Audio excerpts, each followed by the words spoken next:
ஞானானந்தமயம் தேவம் நிர்மலஸ்படிகாகிருதிம் ஆதாரம் சர்வ வித்யானாம் ஹயக்ரீவம் பாஸ்மகே. நேயர்கள் அனைவருக்கும் அஸ்ட்ரோ KS ஐயங்காரின் பணிவான நமஸ்காரங்கள். மாத பலன் குரோதி வருஷம் மாசி மாதம், அதாவது 13/2/2025 14/3/2025 வரலும் உண்டான காலகட்டத்தில் மேஷம் முதல் மீனம் வரை என்னென்ன பலன்கள் அப்படின்றத இந்த குரோதி வருஷம் மாசி மாதம் பார்க்கலாம். இப்போ இந்த மாத பலனில் முதல்ல நம்ம இந்த மாதத்தினுடைய கோள் சாரம் என்ன அப்படின்றத பார்ப்போம். இந்த மாதத்தில் வரக்கூடிய விசேஷ நாட்கள் என்ன அப்படின்றத பார்ப்போம். அதற்கு பிறகு மாதத்தினுடைய ஒரு ராசிக்கான பலன் என்னன்றதை பார்க்கலாம். இந்த மாதத்தினுடைய கோள் சாரம் அப்படின்னு எடுத்தோமேயானால், ரிஷபராசியில் குரு வக்ர நிவர்த்தி ஆகிடுறார். இந்த மாதம் அதாவது தை 29ஆம் தேதி வக்ர நிவர்த்தி ஆகிடுறார். அதுவும் தனியாக ஒரு வீடியோ போட்டிருக்கேன், பாருங்கள். 29ஆம் தேதி தை மாதம் வக்ர நிவர்த்தி ஆனதுனால குரு 2ஆம் இடத்துல இருக்கார், அதாவது ரிஷபத்தில். மிதுனத்தில் செவ்வாய் வக்ரம், கன்னியில் கேது, கும்பத்தில் சனி, சூரியன் மற்றும் புதன், மீனத்தில் சுக்கிரனும் ராகுவும். இந்த மாதத்தில் பார்த்தாலேயானால் மாற்றங்கள் என்னென்ன வருது அப்படின்னு பார்க்கும்பொழுது, செவ்வாய் வக்ர நிவர்த்தி அடைகிறார். எப்போ அப்படின்னா, இந்த மாதம் பிறந்து ஒரு 10 நாள்லேயே, அதாவது 21/2/2025 அன்றைக்கே செவ்வாய் வக்ர நிவர்த்தி. ஆனால் மிதுனத்தில் இருக்கார். இதை தவிர பார்த்தாலேயானால் புதன் இந்த மாதம் கும்பத்திலிருந்து மீனத்துக்கு போகிறார். அது 26/2/2025 அன்னைக்கு. அதற்கு பிறகு பார்த்தாலேயானால் 4/3/2025 அன்னைக்கு சுக்கிரன் வக்ரகதி அடைகிறார் மீனத்திலேயே. புதன் 9ஆம் தேதி அன்னைக்கு 9/3/2025 அன்னைக்கு வக்ரகதி அடைகிறார், அதுவும் மீனத்தில். இப்போது இந்த மாதத்தினுடைய கோள் சாரம் இது. பொதுவாகவே நம்ம மாத கிரகங்கள்னு சொல்லக்கூடியது சூரியன், செவ்வாய், புதன் மற்றும் சுக்கிரன், இந்த 4 கிரகங்களினுடைய மாற்றத்தை வச்சு பேசுவோம். அதுவும் நம்ம சௌரமான மாதங்கள் அப்படின்ற ஒரு பட்சத்தை எடுத்து நம்ம பண்ணுறோம். இது சூரியன் ஒரு ராசியிலிருந்து அடுத்த ராசிக்கு செல்லும் பொழுது அதனுடைய மாற்றங்களை வைத்து அதனுடைய அந்த சூரியனுடைய மாற்றத்தை வச்சு அந்த மாதத்தினுடைய பெயர், அதாவது கும்ப மாதம் அப்படின்னு பேர் வைக்கிறதுக்கு காரணமே மாசி மாதத்துக்கு கும்பத்தில் சூரியன் போகிறதுனால தான். அதனால் மிச்சவாள்லாம் பார்த்தோம்னா இது நம்ம தமிழ்நாட்டில் குஜராத்து இந்த மாதிரியான இடத்துலலாம் கடைபிடிக்கப்படுறது. மிச்சதெல்லாம் சந்திரமான மாதங்கள்ன்றதை வச்சு பண்ணுறான். சந்திரமான மாதங்கள்னு சொல்லும்பொழுது பார்த்தாலேயானால் அமாவாசைக்கு அடுத்த நாளோ பௌர்ணமிக்கு அடுத்த நாளோ உண்டான நாட்களை மாதத்தின் முதல் நாளாக கொண்டு அவர்கள் சந்திரமான மாதம் அப்படின்ற விஷயத்தை செய்கிறார். சரி, இந்த மாதத்தில் வரக்கூடிய விசேஷ நாட்கள் அப்படின்னு பார்த்தாலேயானால், அதாவது 25/2/2025 அன்றைக்கி பார்த்தோம்னா காஞ்சி விஜயேந்திர சரஸ்வதி ஜெயந்தி நடக்கிறது. காஞ்சியில் விஜயேந்திர சரஸ்வதி சுவாமிகள் அவருடைய ஜெயந்தி. 26ஆம் தேதி அன்னைக்கு 26/2/2025 அன்னைக்கு மகா சிவராத்திரி, அதாவது பிரதோஷ காலம். மகா சிவராத்திரி மிகப்பெரிய ஏற்றம். ஏன்னா பிரதோஷ காலத்தில் சேவிக்கிறது அப்படின்றது ரொம்ப விசேஷம். அதாவது 13ஆம் நாள் அமாவாசைக்கும் பௌர்ணமிக்கும் 13ஆம் நாள் பிரதோஷ காலம்னு சொல்கிறது. இப்போ வரக்கூடியது 26/2 அன்னைக்கு வரக்கூடியது உங்களுக்கு வளர்பிறை பௌர்ணமி அப்படின்றதுனால கண்டிப்பாக ஒரு நல்ல ஏற்றம் இருக்கும். அதை தவிர பார்த்தாலேனால் அன்றைக்கி மகா சிவராத்திரி அப்படின்றதுனால அந்த சிவராத்திரிக்கு அப்புறமா உங்களுக்கு பனிப்பொழிவு கூட இருக்காது. வெறும் வெளிச்சம், வெயில் தான் அதிகமாக இருக்கும். லாங் டேஸ் தான் இருக்கக்கூடிய வாய்ப்புகள் உண்டு. சூரியனுடைய ஆளுமை ரொம்பவும் அதிகமாக இருக்கக்கூடிய வாய்ப்புகள் மிகவும் அதிகம். அதனால் வெயில் அதிகமாக இருக்கக்கூடிய வாய்ப்பு நிச்சயமாக இருக்கும். இந்த மாதத்தில் பார்த்தோம்னா 28/2/2025 அன்றைக்கி மாசி அமாவாசை. அது ஒரு பெரிய விசேஷம். மாசி அமாவாசைன்றது அமாவாசைன்றது சூரியனும் சந்திரனும் சேர்ந்து இருக்கக்கூடிய ஒரே பாகையில் இருக்கக்கூடிய விஷயம். இந்த காலகட்டத்தில் சூரியனும் சந்திரனும் சேர்ந்து இருக்கும் பொழுது என்னென்ன யோகங்கள் வரும் அப்படின்றது தனியாக வீடியோ போட்டிருக்கோம், அதில் போய் பாருங்கள். இன்ஃபேக்ட் அது நல்ல ஒரு விஷயங்கள். சூரியனும் சந்திரனும், அதாவது யாராவது ஒருத்தர் உச்சமோ ஆட்சியோ இருந்தால்னா நல்ல ஒரு ஏற்றம் கிடைக்கும். இல்லைன்னா சுபர்கள் வீட்டில் இருந்தால்னா நல்ல ஒரு ஏற்றம் கிடைக்கும். இந்த மாசி அமாவாசை நல்ல ஒரு ஏற்றம் கிடைக்கக்கூடிய நாள். அதற்கு பிறகு பார்த்தோம்னா 3/2025 அன்னைக்கு மாசி மகம், அது வந்து பௌர்ணமியை சேர்ந்து வரும். மாசி மகம் ஏன்னா சூரியனுக்கும் சந்திரனுக்கும் கிட்டத்தட்ட 180 டிகிரி, அதாவது சூரியன் கும்பத்திலையும் சந்திரன் வந்து சிம்ம ராசியிலையும் இருக்கக்கூடிய காலகட்டம். பௌர்ணமி வெளிச்சம் வந்து ஒரு பெரிய அட்வான்டேஜ் என்னென்னா, இதில் பிறந்தாள்னா ராஜா போல அவர்களுடைய வாழ்வு அமையும். ராஜாளும் இது அவர்களுக்கு கிட்டும். இதில் என்ன விசேஷம் அப்படின்னா, சூரியனுக்கும் கார்த்தாலேருந்து சாயந்தரம் வரலும் உங்களுக்கு வெளிச்சம் இருக்கும். சந்திரனும் பௌர்ணமி சந்திரனாக இருக்கிறதுனால இரவு முழுவதும் வெளிச்சமாக இருக்கும். ஸோ ரிலேட்டிவ்லி பார்த்தோம்னா என்டையர் டே அண்ட் நைட் ரெண்டுமே ரொம்ப வெளிச்சத்தில் இருக்கக்கூடிய காலகட்டம். அதனால தான் வெளிச்சம் அதிகமாக இருக்கக்கூடிய காலங்கள், அதுவும் வந்து பௌர்ணமி காலங்கள்னும் பொழுது ரொம்பவும் ஏற்றம் இருக்கக்கூடிய வாய்ப்புகள் உண்டு. இந்த மாசி மகம், அதாவது பௌர்ணமி காலகட்டத்தில் பிறக்கக்கூடிய எல்லா குழந்தைகளுக்கும் பெரிய ஆளுமை இருக்கக்கூடிய வாய்ப்பு உண்டு. இதை பற்றியும் வந்து நிறைய சொல்லியிருக்கோம் இந்த என்னுடைய யூடியூப் சேனலில் நிறைய சொல்லியிருக்கேன். இதற்கு பிறகு பார்த்தேனால் இந்த 14/3/2025 அன்னைக்கு காரடையான் நோன்பு, இது வந்து ரொம்பவும் விசேஷமான காலகட்டம். காரடையான் நோன்பு அப்படின்னு சொல்லக்கூடியது வந்து மாசியும் பங்குனியும் கூடுறது அப்படின்னுவா. அதாவது கார் அப்படின்னா வந்து கருப்பு நிறம், இருண்ட இடம், யமலோகம் இதெல்லாம் குறிக்கக்கூடியது இந்த கார் அப்படின்றது. அடையான் அப்படின்னு, கார் அடையான்றது, அடையான்னா அடைய மாட்டான் அப்படின்னு சொல்லக்கூடியது. அதாவது பெண்கள் வந்து தன்னுடைய கணவருக்குன்னு, அதாவது திருமணமான பெண்கள் தன்னுடைய கணவருக்குன்னு விரதம் இருந்து செய்யக்கூடிய ஒரு பெரிய விஷயம் இது. இந்த காரடையான் நோன்பு நோற்பது பெரிய விஷயம். இதன் மூலியமாக தன்னுடைய கணவருக்கு ஆயுள் விருத்தி ஏற்படக்கூடிய வாய்ப்பும், அவர்களுக்கு வந்து மாங்கல்ய பலம் அதிகரிக்கக்கூடிய வாய்ப்பும் நிச்சயமாக உண்டு. இதனால தான் கார் அடையான் நோன்பு அப்படின்னு பேர். இந்த சாவித்திரியினுடைய கதையை சொல்வா, சத்யவான் சாவித்திரியினுடைய கதையை சொல்வா. அவர் வந்து சத்யவானுடைய உயிரை மீட்டு கொண்டு வந்தவள் அப்படின்றதுனால அந்த காரடையான் நோன்பு மிகவும் விசேஷமாக சொல்லப்படுகிறது. பங்குனி மாதத்தின் முதல் நாள் அன்னைக்கு பண்ணுறது. அதனால் பங்குனி பிறந்த உடனே அதை பண்ணுவாள். நார்மலி பார்த்தாலேனா அந்த காரடையான் நோன்பு டைம் வந்து சாயந்தரம் 5:30லேருந்து 6:30 வரும். அந்த டைம் வந்து நான் தனியாக போடுறேன் உங்களுக்கு. இதை தவிர பார்த்தோம்னா நார்த் இந்தியாவிலலாம் ஹோலி பண்டிகைன்றது விசேஷமாக கொண்டாடுவோம். ஹோலி பண்டிகைன்றது வந்து இப்போ ஒரு அதாவது பெண்கள் வந்து தன்னுடைய தமையன் தம்பி, அதாவது பிரதர்ஸ் எல்லாருக்குமே, தம்பி அண்ணன்களுக்கு வந்து கயிறு கட்டி அவர்களிடம் சேவிச்சுட்டு அவர்கள்கிட்ட வந்து பைசா வாங்கிட்டு அவர்கள்ட்ட ஆசீர்வாதம் வாங்கிக்கிறதும், அவர்களுக்காக வந்து ரொம்ப வேண்டிக்கிறதும், அவர்களுடைய உடல்நிலை நல்லபடியாக இருக்கணும்னு வேண்டிக்கிறதும் அவர்களுக்கு பெரிய மகிழ்ச்சியை கொடுக்கும். ஆண்கள் பெண்களை வந்து தன்னுடைய என்ன சொல்கிறது சகோதரிகளாக பாவிக்கக்கூடிய ஒரு பெரிய ஒரு பண்டிகை. இது வந்து ஹோலி பண்டிகையாக கருதப்படுகிறது. இது வந்து நார்த் இந்தியாவில் ரொம்ப ஃபெமிலியர், மிகவும் அந்த கலர்ஃபுல் ஃபெஸ்டிவலாக இருக்கும், ரொம்ப ஏற்றத்தோடு இருக்கக்கூடிய காலகட்டம்.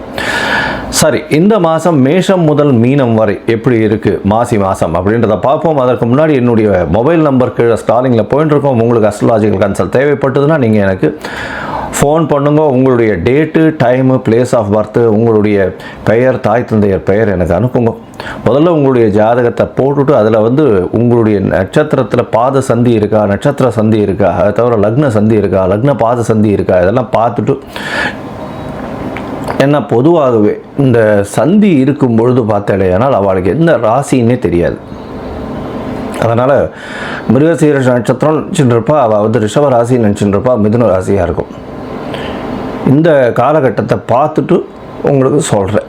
எனக்கு வரக்கூடிய ஜாதகத்தில் பார்த்தோம்னா பாதி பேருக்கு அவள் வந்து மிருகசீரிஷம் 1ஆம் பாதம் 2ஆம் பாதம் அப்படின்னு நினச்சிட்டு இருப்பாள். ஆனால் அவள் வந்து பார்த்தோம்னா 3-4 பாதத்தில் இருப்பாள். அதனால் வந்து ரிஷபராசின்னு நினச்சிட்டு இருப்பா, மிதுன ராசியாக இருக்கும். அதே மாதிரி துலா ராசின்னு நினச்சிட்டு இருப்பா, அவளுக்கு விருச்சிக ராசியாக இருக்கும். அந்த மாதிரி வந்து பாத சந்திகள் வந்ததே ஆனால் அவர்கள் எந்த ராசியில் இருக்கான்னு தெரியாமே அவள் வந்து கோவிலில் போய் அர்ச்சனை பண்ணிட்டு இருப்பாள்.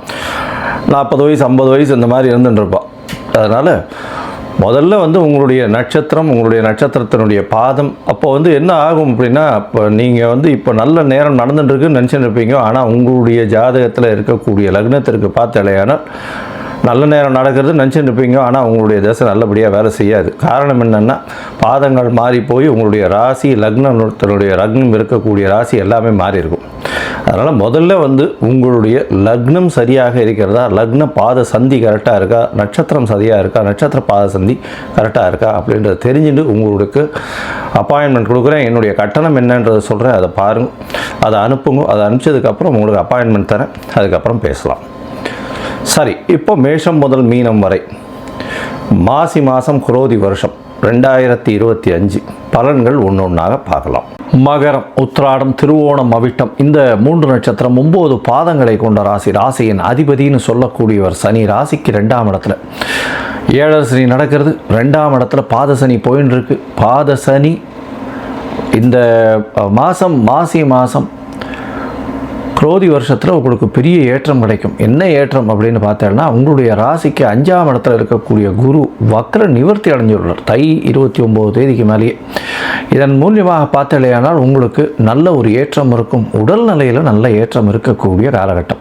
அதோடு பார்த்தலையானால் குழந்தை பிராப்தி ஏற்படக்கூடிய பாக்கியம் நிச்சயமாக உண்டு. அதுவும் ஆண்களுக்கு இம்பார்ட்டன்சி, அதாவது ஆண்களுக்கு ஸ்பெர்ம் கவுண்ட்ஸ் கம்மியாக இருக்கக்கூடியவர்களுக்கு இந்த காலகட்டத்தில் நல்ல ஒரு ஏற்றம் இருக்கக்கூடிய வாய்ப்புகள் உண்டு. மருத்துவமனையின் மூலியமாக அதை நல்லபடியாக பார்த்து பண்ணிக்கிறது நல்லது. உங்களுடைய ராசிக்கு பார்த்தீங்கன்னா 5ஆம் அதிபதினு சொல்லக்கூடிய சுக்கிரன் உங்களுடைய ராசிக்கு 3ஆம் இடத்துல உச்சம் பெற்று போகிறார். முயற்சிகள் எல்லாமே நிச்சயமாக வெற்றி பெறும். கலைத்துறையில் இருக்கிறவங்களுக்கு பெரிய ஏற்றம். அதை தவிர பார்த்தீங்கன்னா அரசியல் செல்வாக்கு நல்லபடியாக இருக்கும். இந்த காலகட்டத்தில் பார்த்தீங்கன்னா பண வரவருக்கு பஞ்சம் இருக்காது. உடல் நலத்தில் நல்ல ஏற்றம் இருக்கும். உங்களுடைய ராசிக்கு பார்த்தீங்கன்னா பொதுவாக மாத கிரகங்கள்னு சொல்லக்கூடிய சூரியன், செவ்வாய், புதன் மற்றும் சுக்கிரன் இந்த 4 கிரகங்களுடைய மாற்றங்களை வச்சு தான் மாதத்தினுடைய பலனை சொல்லுவோம்.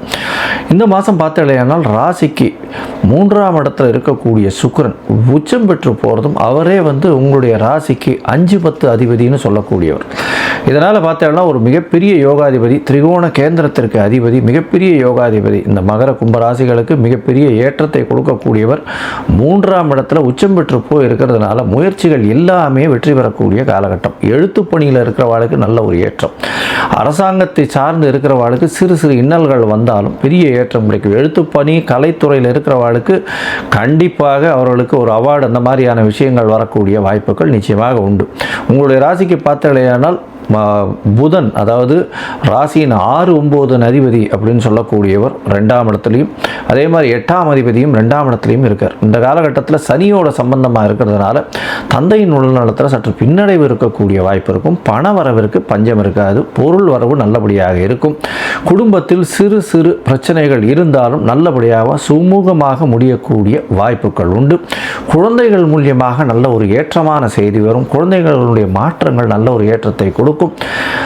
அரசாங்கம் சார்ந்த கோர்ட்டு, வக்கீல், அதை தவிர ஜுடிஷியரி, அதை தவிர யூனிஃபார்ம் சர்வீசஸ், எள்ளு, எண்ணெய், அது தவிர இரும்பு சம்பந்தப்பட்ட வியாபாரம், கருப்பு மண் சம்பந்தப்பட்ட வியாபாரம், கருப்பு துணி சம்பந்தப்பட்ட வியாபாரம், அது தவிர கீழ்த்தட்டு மக்கள், அதாவது இந்த துப்புரவு பணியாளர்களுடைய இவங்க, அதாவது மேனேஜர்ஸ், இதில் ஹெட் ஆஃப் த டிபார்ட்மெண்ட்டாக இருக்கிறவங்க, இவங்களுக்கெல்லாம் பெரிய ஏற்றம். அதை தவிர ஹெச்ஆரில் இருக்கிறவங்க, ஹியூமன் ரிசோர்ஸஸில் இருக்கிறவங்களுக்கெல்லாம் பெரிய ஏற்றம் கிடைக்கக்கூடிய காலகட்டமாக அமைய போகிறது.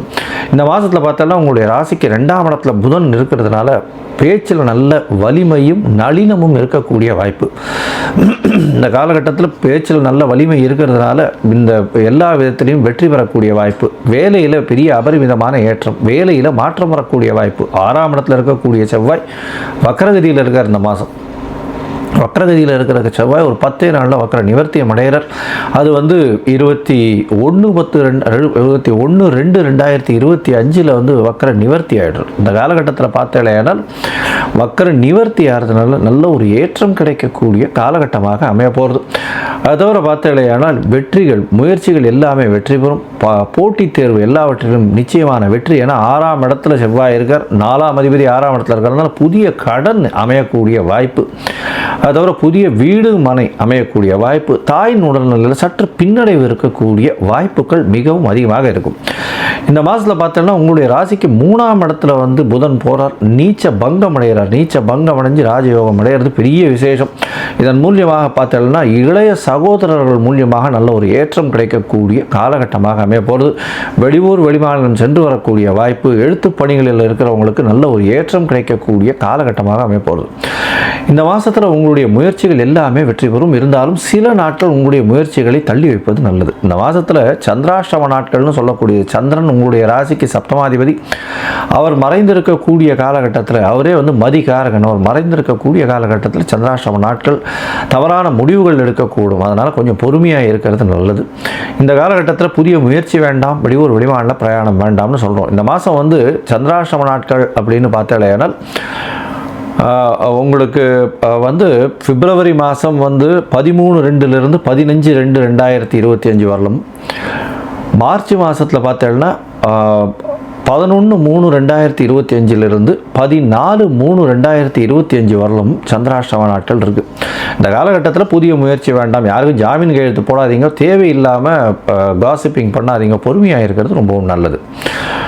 இந்த மாதத்தில் நீங்கள் சரபேஸ்வரரை போய் வழிபட்டு வாங்க. சரபேஸ்வரர் அப்படின்றவர் இந்த நரசிம்மர் அந்த இது அதாவது பிரகலாத சரித்திரத்தில் நரசிம்மர் வரும்பொழுது அந்த அசுரனை அழிச்சிட்டு அந்த கோபத்தோடையே இருக்கக்கூடிய காலகட்டத்தில், அந்த காலகட்டத்தில் வந்தவர் சரபேஸ்வரர். சரபேஸ்வரர் சிவனுடைய அம்சம்னு சொல்கிறார். அதனால் அது பெண் தெய்வமாகவும் கருதப்படுகிறது. அவரை போய் வழிபட்டுட்டு வாங்க, உங்களுக்கு ஒரு பெரிய ஏற்றம் கிடைக்கக்கூடிய வாய்ப்புகள் நிச்சயமாக உண்டு. மொத்தத்தில் பார்த்தோம்னா மகர ராசிக்காரர்களுக்கு உடல் நலத்தில் ஏற்றம், குழந்தை பிராப்தி நிச்சயமாக இருக்கும். புதிய பதவி புகழ் அந்தஸ்து கௌரவம் வரக்கூடிய காலகட்டம். முயற்சிகள் எல்லாமே வெற்றி பெறக்கூடிய வாய்ப்புகள் நிச்சயமாக உண்டு. குடும்பத்தில் சில பிரச்சனைகள் வந்தாலும் சுமூகமாக தீரக்கூடிய வாய்ப்புகள் நிச்சயமாக இருக்கும். பேச்சில் மிக கவனம் தேவை.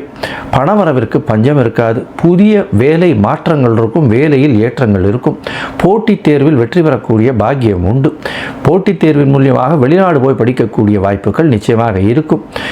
வெற்றிகள் மிகுந்த மாதமாக இந்த மகர ராசிக்காரர்களுக்கு உச்சத்தை தொடக்கூடிய சிகரத்தில் போய் நிற்கக்கூடிய அளவிற்கு இருக்கும்.